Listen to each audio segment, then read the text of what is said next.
Hi! In this video I would like to talk about a very unusual topic. Today we are going on a journey to hell.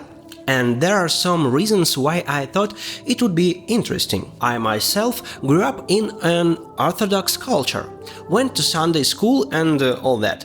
I've always been interested in one thing. Adults have been scaring us with hell since our childhood, but they're never explained exactly what it is. It's kind of a punishment. It's like God is going to slap you on the ass until the end of the world. No, this is not because it is so in orthodoxy, but because adults always explain everything to children in a strange manner. You know. On the other hand, as a child I watched cartoons on the myths of ancient Greece, and I remember Hades from there, and there was some kind of different hell. I also remember from history lessons when we were told about the weighing of the heart in the Egyptian realm of the dead. If it outweighs the pen, something will happen. Later, when I was already in school, the computer game Dante's Inferno was released. This is what I should have seen as sketches of hell in my childhood.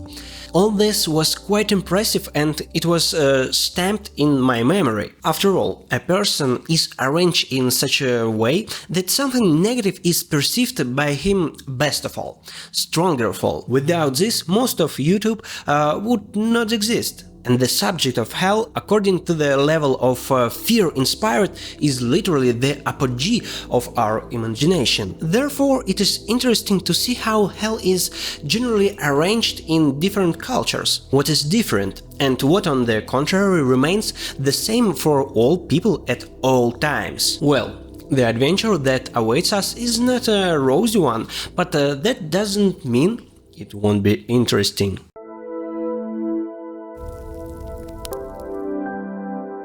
As it turned out, the concept of heaven and hell was not with humanity all the time. In fact, for many ancient peoples, the afterlife did not include any punishments and eternal torment at all.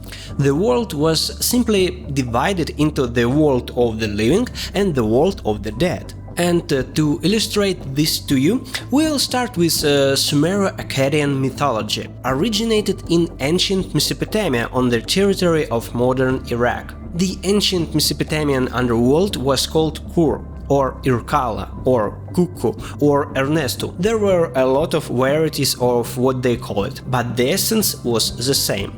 Everyone, regardless of how they behaved during their lifetime, continued to live there as a pale shadow of their living version. There it means underground, since there was a belief in such an existence of souls. The peoples of ancient Mesopotamia quite often practiced the invocation of spirits. Sometimes these spirits wouldn't haunt people. Presumably, the practice of exorcism has been spreading since the time of ancient Mesopotamia. The Sumerians who lived in the south of Mesopotamia believed that the dead in the afterlife feed with dry dust, so they had a ritual of watering either the earth or the graves. And in general, it doesn't matter if you were kind or evil, everyone led the same dreary life underground. And the justice of this world is that not only people, but even gods could get there. A funny fact about Sumero-Akkadian myths: not everything was so dull. These peoples also had heaven, but only two people lived there. They were Ziusudra, a possible prototype of Noah, and his wife. Ziusudra was sent there by one of the gods because he listened to him and was saved. By the way, even in the myth of flood, as in the myth of hell, there is no theme of punishments. In the Sumerian-Akkadian version, the gods arrange a flood not as a punishment, but simply because of their whim. So, there were no punishments in Sumero-Akkadian mythology, but life in the afterlife was still dull. Therefore, the kingdom of the dead in Sumero-Akkadian mythology can be called the prototype of hell. At about same time, the inhabitants of ancient Egypt thought about the afterlife in a different way.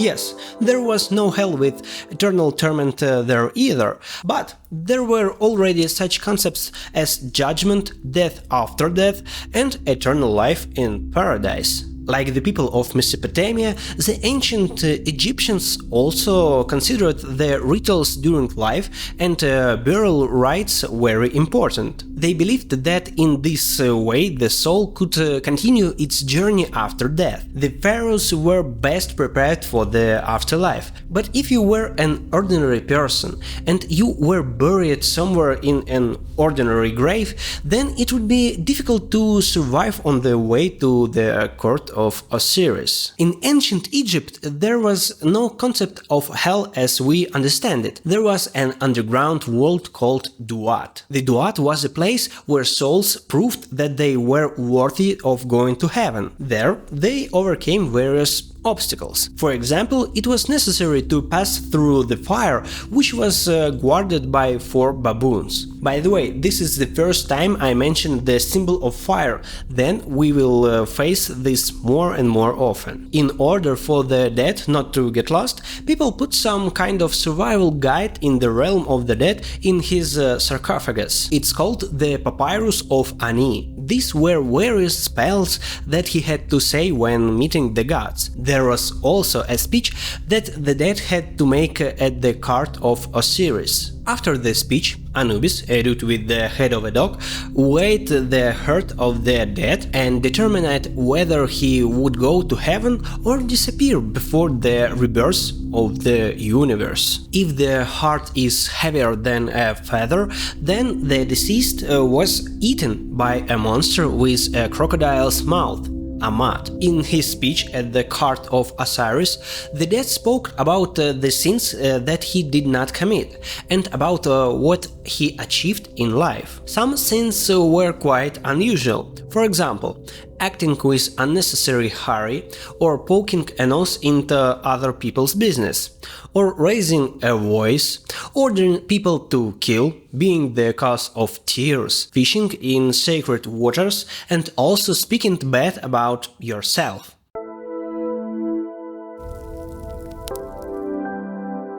In ancient Greece, the concept of punishment was something like a part of culture. We can say that every normal god was obliged to punish people. It's a joke, of course, but it's very close to what we see in ancient Greek myths. So the world of the dead was no exception, and punishments flourished there. Among the ancient Greeks, the theme of punishments can be traced from the beginning of the creation of the universe, and therefore hell is formed almost immediately. Look, in the beginning there was chaos. Chaos gave rise to the earth, Gaia, and she gave us underworld, Tartarus. Plus, Gaia gave birth to Uranus, or heaven. The first prisoners of Tartarus were the children of Gaia and Uranus, Cyclops. Uranus dropped them there because they scared him. Then their son, Cronus, Time, began devour his children.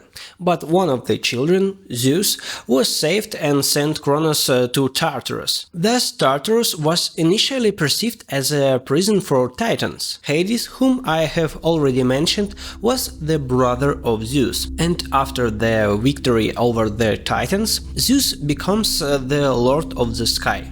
Hades gets the underground kingdom. My personal feeling is that the prototype of this place could be a banal human prison. Later, the kingdom of Hades in the view of Greeks expands, and Tartarus becomes only a part of it. Tartarus becomes the darkest place in the whole kingdom of Hades, where the most terrible criminals fell. There is eternal loneliness, eternal horror, darkness, and absolute cold. You are probably wondering who these most terrible criminals were, and what were the punishments. One of the most famous of them was Sisyphus. Everyone knows the phrase Sisyphean labor and remembers the myth of Sisyphus, who rolls a stone uphill and it always rolls down before reaching the top. So, Sisyphus, according to the myth, was the king of Corinth and did a lot of bad things during his life. For example, he violated the principle of hospitality, which was very important for ancient Greeks, and killed travelers. However, this was the reason for his imprisonment. According to one version, he revealed some secret of Zeus, and according to another, he wanted to kill his brother and slept with his wife. But it seems the most serious crime was to turn against the gods. So the first option is more likely. Thus, Sisyphus was imprisoned in Tartarus, but he managed to escape from there. According to one version, he chained the god of death, Thanatos, according to another, Hades. He was imprisoned back, but he escaped again. He told the gods that he needed to punish his wife, who did not observe funeral rites. By the way, he was the one who forbade her to these funeral rites. As a result, the gods got tired of enduring it and came up with a sophisticated punishment for him. Therefore, Sisyphus is now rolling a stone uphill and cannot roll it there. Another prisoner of Tartarus was Tantalus. He also revealed the secret of gods. See, it was considered a serious sin, but honestly, then he really screwed up. He decided to test the gods' gift of foresight. For the sake of this experiment, he killed his son, Peplos. Then he served it to the gods as a dish. But once again, it's dangerous to joke with the gods. Therefore, this story has a happy ending. Peplos was revived and Tantalus was sent to Tartarus. The punishment was that Tantalus had to stand in a puddle of water in front of a fruit tree. If he wanted to eat, he reached for the fruit, but the branches slipped away. And if he wanted to drink, he reached for the water and it retreated. Pretty brutal. If you were in Tartarus, you would also see a man rolling in a wheel, and this is Ixion. Zeus forgave him from killing his father-in-law, but he couldn't forgive him for lusting after Hera. He was inflamed with passion, so he will be spinning in a fiery wheel as punishment. Next story. One man, Phlegy, finds out that his pregnant daughter was killed by Apollo. So Phlegyus burned the temple of Apollo at Delphi. And Apollo not only killed him for this, but Phlegyus was also imprisoned in Tartarus. As a punishment, he had to be under a rock, ready to collapse every minute with such a wild food that he was unable to taste it. Well, you see, all these guys turned against the gods, and the gods punished them for it. And this place is not as terrible as the punishments that the gods have invented. But the kingdom of Hades is not only Tartarus. It was divided into three parts: Asphodel Meadows, Elysium and the Tartarus itself. At first, the souls approached the Acheron River, or in the Roman version, the Styx. Then they were crossed down through the river by the carrier of souls, Charon, and then they got to one of three places. Elysium is a kind of paradise, a place of eternal spring.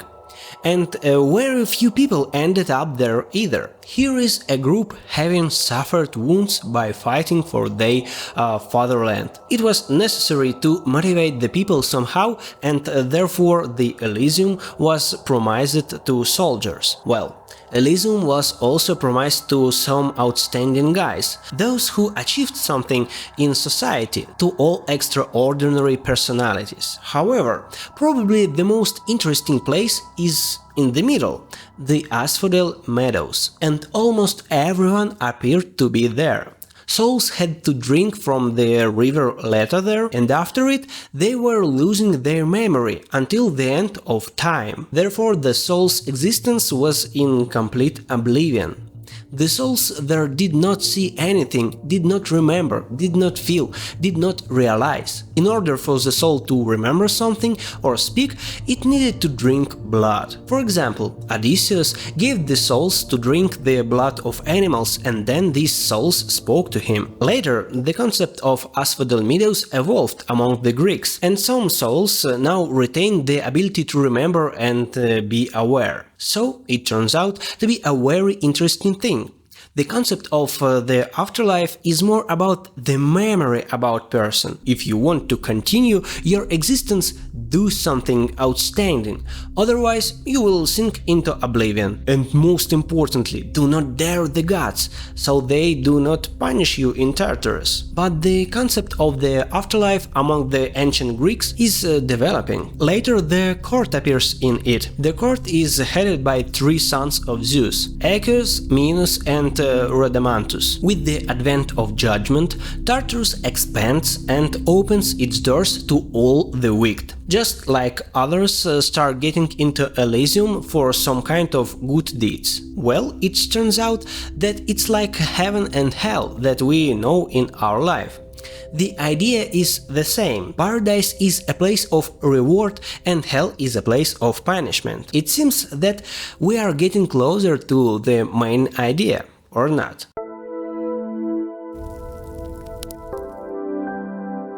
There is another mythology where hell is like we imagine it, and this is Scandinavian mythology. You've probably heard something about Vikings, partly from Marvel or from Viking series, or maybe you're waiting for the next God of War. But perhaps not all of you know about the Scandinavian afterlife, although its name should sound familiar to you. Helgard or Helheim is a word that is very similar to the English word hell. Helgard is a place which is enclosed from the whole world by a stone wall or a mountain range. It's interesting that when we talk about hell, most of us think about fire, burning hell and all that. What is logical, for the Scandinavians hell is mostly about ice, snow and cold. The ruler of this place is Hel, the daughter of Loki, the god of cheating and lying. She is taller than giants,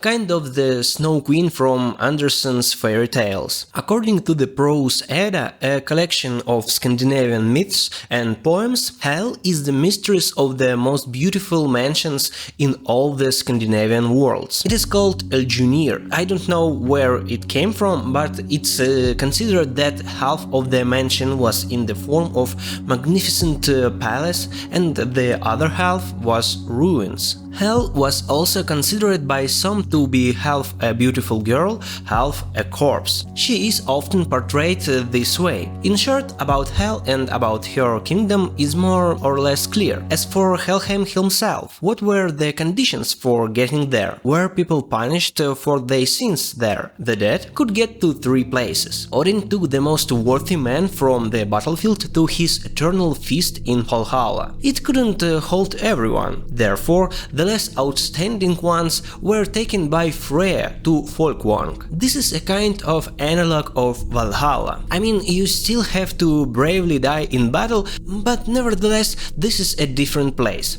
In addition, women could get there too. All the rest, common people who died not in battle, but from diseases, old age and anything else, they found themselves in Helgard, which was located naturally in the lowest part of the universe. But no one came for them to escort them to this place, and they had to overcome a long and hard way to get there. Therefore, the dead before being burned were often shot in some kind of durable, comfortable shoes, and sometimes they were provided with a cart or even worse, with a horse. Then they had to travel through the deepest and darkest valleys for 9 days to the Gjell River, the river that surrounded Helheim. After passing the bridge, they were met by the giantess Modgud. She did not allow living people to go there. After all, here, as in all myths, there was always someone who wanted to get into the realm of the dead. But not everyone could go further. After passing through the gate, people found themselves in the Jarnvid, Iron Forest.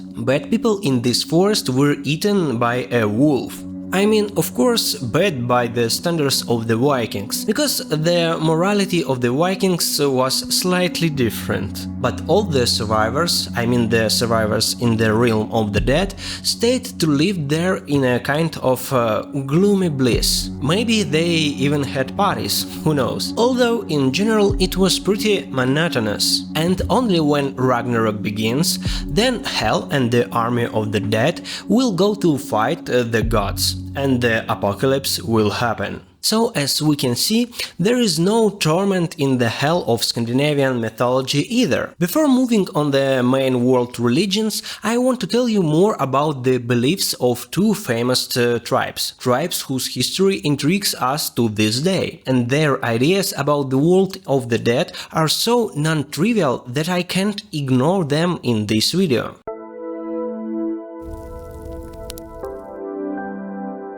The Maya peoples initially had no general knowledge of what happens after death. The world after death of the Maya had a funny name, Xibalba. The Maya believed that this place was inhabited by the gods of death and demons, who could harm even the living, send diseases on them and take them to themselves. The Mayan kingdom beyond the grave becomes a place of various kinds of punishments, only under the influence of Christianity after the Spanish colonization. It can be said that nature in the place where the Maya lived disposed to the birth of such a faith. The fact is that in Yucatan, where the Maya lived, there are countless cenotes. Cenotes are natural wells that were formed from the failure of hard rocks. According to one version, this happened as a result of a meteorite fall. There are more than 6,000 cenotes, and there had to be an explanation for this. Such places look very mysterious,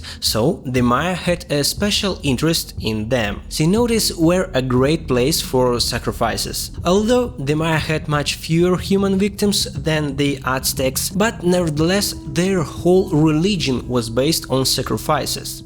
It was a way of communication with the gods. In one of these places, archaeologists have found more treasures than in the tombs of the pharaohs. Also, the most suitable cenotes were considered the entrance to Xibalba. Therefore, it is usually depicted as an underground cave. Very often, religion says that you need to go through a difficult path to find yourself in the afterlife. The Maya also believed that it was necessary to cross 3 rivers to get to Xibalba. The first river was filled with scorpions, the second river consisted of blood, and the last one had a pass instead of water. After that, the traveler found himself at the crossroads. The roads started to talking to him at the same time and confused him with this. The gods of the Maya peoples were jokers. When the traveler finally found himself in front of Xibalba council, he was greeted by gods and mannequins similar to them. The gods laughed when the traveler mistakenly greeted the mannequins. Then the lords offered this unfortunate to sit down, but they gave a red-hot stove instead of a bench. You can call it a hell of a prank, but it was just a warm-up. Then the dead were waiting for the test houses. It was necessary to spend some time in each house. A dark house is a place where there was absolute darkness. There was a terrible cold in the cold house, and it was raining hail. There was a house with jaguars, a house with bats, a house with moving blades and razors, even a house filled with fire. It looks like a kind of quest, like Fort Boyard.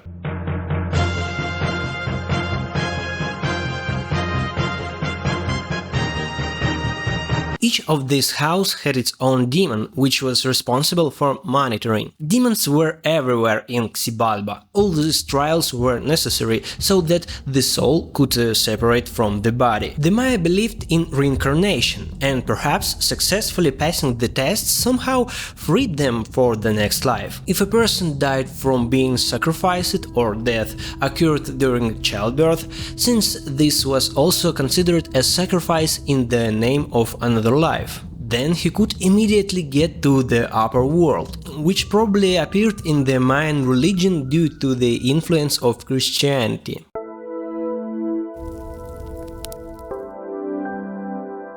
the Aztecs called the afterlife Mictlan. The dead warriors and women who died during childbirth did not get into Mictlan. Sacrifices were also very popular among the Aztecs, so those who died on the sacrificial stone did not go to the underworld either. A place in heaven with these gods was prepared for these categories. Each of them had their own paradise. The rain god Tlaloc took to his paradise those who drowned, I forgot to mention them. Those whom he rewarded with the rheumatism, gout or dropsy also went there. Women who died in childbirth were equated by the Aztecs with the warriors who fell in battles, so they went to the goddess Cihuacuatl. They were all hanging out somewhere in the sky. But the rest were unlucky. They had to go underground. The journey to Mictlan was also incredibly long and difficult. First, it was necessary to cross the river on the back of a small dog, the Chichi. These dogs were the extinct ancestors of the Chihuahua. The dogs were probably buried with their owners, specifically for this. Then it was necessary to pass between two rocks and climb a mountain with obsidian blades. Then there were classic tests: ice, fire and flying arrows. In the end, the dead were forced to watch a jaguar eat his heart and fight a lizard. Then the dead was met by the lord of the afterlife, Mictlantecutli. After meeting him, travelers found eternal peace in his realm. But mythology does not seem to reveal what exactly is meant: going into oblivion or rest in the underworld. Perhaps the Aztecs were more interested in the fate of warriors or heroes of sacrifice. Researchers associate the path to Mictlan with being in the womb. Firstly, this is due to the fact that the Aztecs buried their dead in the posture of embryo. Darkness is compared with the darkness of the mother's womb, and challenges are compared with the pain and transformation at the moment of birth. Thus, the life cycle of the Aztecs closes like a circle. It closes like a circle. An excellent hint that it's time to talk about Buddhism.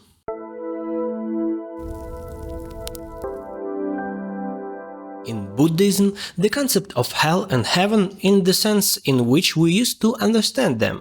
Heaven and hell in Buddhism are temporary worlds in which souls can be born because of their karma. It is important to know that there is a wheel of samsara.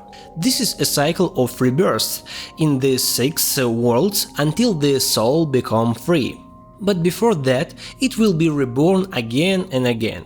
And one of these places is called Naraka. We can see it in the lower sector. Souls have been serving their punishment there for 100 million years. Someone stays there longer, someone doesn't, it depends on what kind of karma. Buddhists have a complicated scheme for describing Naraka. Hell, or rather hells, as there are many of them, is something like a pyramid of 8 layers. In the middle of each layer it is hot, and on the periphery it is cold. In total there are 16, 8 hot hells, 8 cold hells. Each has its own particularity. Cold hells describe what happens to a person when he gets frostbite, but for some reason all processes do not occur simultaneously. Each of them lasts for millions of years. For example, in the first hell, the poor people have blisters from the cold. In the second, they swell. In the third, the dudes start shivering. In the fourth, they moan from the cold. In the fifth, their teeth are chattering. In the sixth, they turn blue and so on. Hot hell is different. There is a sophisticated torture, and they are performed by the god of death Yama and his servants. There's some bloody trash going on there. For example, when the servants of the god Yama poke people with a sharp spear until a flame comes out of the victim. And I won't even tell you the rest. All this very un-Buddhist. Buddhists have even calculated the length of stay in each hell. At the lowest level of each, where the most sinful people were, the duration of stay was almost this million years. Our universe has not existed for so long. But as a punishment is not eternal, the reward is not eternal either. For good deeds, the soul can be reborn in the world of devas. Deva means deity or god.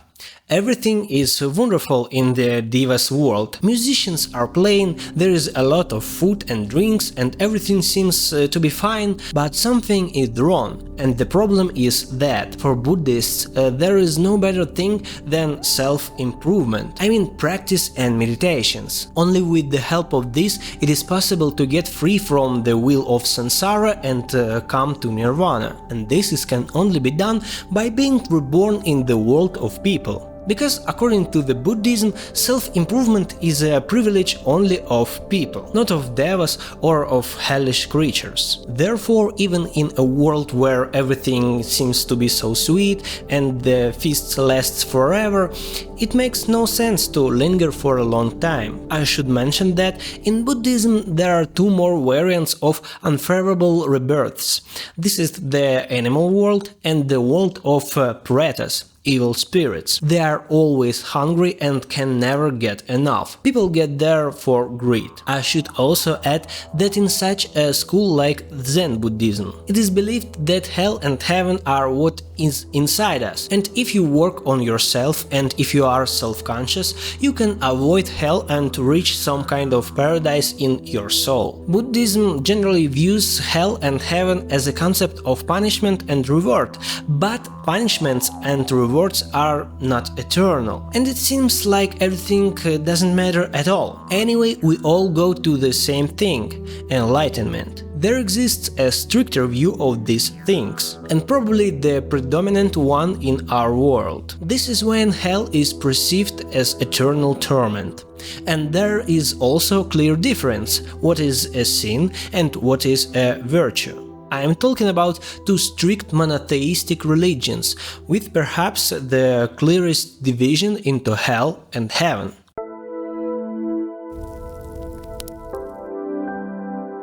In Islam, hell is called Jahannam. Both humans and jinn, evil spirits, get there. In Islam, the concept of hell is primarily associated with fire. Sinners wear clothes made of melting resin, their faces burn with fire, and they drink boiling water. In addition, there is a zakum tree. Instead of normal fruits, there are demon heads growing on it. This is the food for sinners. The roots of this tree come from the very depths of hell, and I think it's quite interesting that it's hot there, and the underworld of the Scandinavians, for example, is cold. According to its structure, Jahannam represents 7 circles. There is also an idea of hell as a kind of pit, and if you drop a stone there, it will reach the bottom in 70 years. There is a bridge over the pit that leads to heaven, but it looks like a sword blade. Souls must pass through it. The souls of sinners cannot pass and they fall down. It is believed that Dante, whom we will talk about later, was inspired by the story of the miraculous night journey. As in Dante's Divine Comedy, hell there is described in details, and the Prophet Muhammad himself descends there. So, having seen different circles of hell, he describes what he saw in each of them. For example, people who took the orphans' money had to eat red-hot coal. People who gossiped during their life had copper nails, and they tore their own bodies apart with them, and so on. But not all Muslims think in the same way about who will go to hell. There is also some debate about whether hell exists right now or sinners will only get there after Judgment Day. And there are also different opinions about who will be saved. Some believe that Allah will save all Muslims. Others believe that even if a person is not a Muslim, but he believes in one God and lives in accordance with the God's law, he will still be saved. And there are those who tend to believe that everyone will be saved. I'm not a Muslim, so correct me if I made a mistake somewhere. I will be very grateful to you. Some followers of such a school in Islam as Sufism explain hell as a state of mind caused by distance from Allah. Sufists also put forward the idea that following God's laws because of the fear of hell or the hope of heaven is not so right. This is necessary to follow this because of love to Allah, but not because of fear of being punished.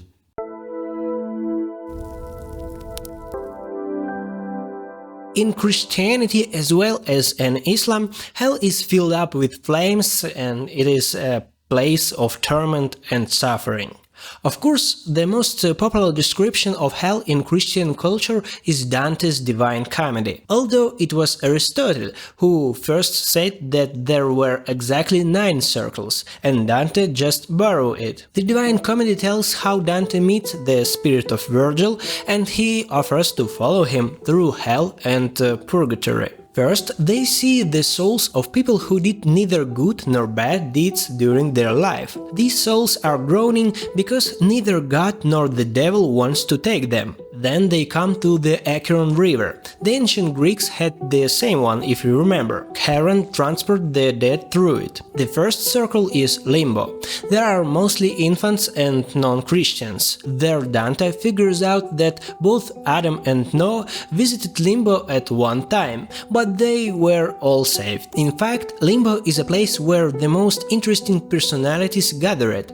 Democritus, Socrates, Plato, Hippocrates, but at least you can make good acquaintances there. A strong wind blew on the second round and threw souls against the rocks. It was circle of Voluptuous. The third circle was guarded by Cerberus, a 3-headed dog. There were gluttons there, and so on. The book describes punishments as quite sophisticated. For example, in the 7th circle, tyrants boiled in blood and centaurs shot at them with a bow. And there is no hellfire in Dante's book. In opposite, it's very cold there, and there is an icy lake in the middle. Those who betrayed their relatives froze there. Even Lucifer has frozen into the center of the earth, and Judas is one of his mouths. It is believed that no one saw this lake, because it was so cold there that the ice just freeze. By the way, do you remember what I said at the very beginning about the fact that we remember only the negative? The third part of the Divine Comedy is dedicated to heaven, but no one talks about it. Of course, this poem is Dante's fantasy. There is no source where we could find the correct description of what hell really looks like in Christianity. But one thing is clear, that after spending time there until the Day of Judgment, it will be impossible not to believe in God. Because, you know. Therefore, the Day of Judgment will come and Jesus will save everyone. Unless, of course, we are talking about mortal sins, pride, envy, anger, greed, and so on. Such people will burn in hell forever, although someone also believed that Jesus will save everyone. Who knows? Only God knows.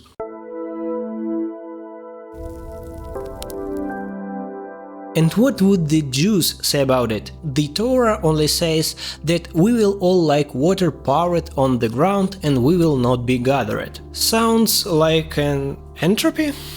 But at the same time, the Tanakh mentions a place of the dead called Sheol. Everyone gets into Sheol regardless of their deeds. According to the description, they are quite similar to asphodel meadows, and the souls live there like shadows. Then the idea of hell developed in the concept of hell arose, called Gehenna, but some believed that being in hell lasts only 11 months, and if you're a very really evil person, then 12. Although there is no exact answer about what happens to the souls of absolutely sinners.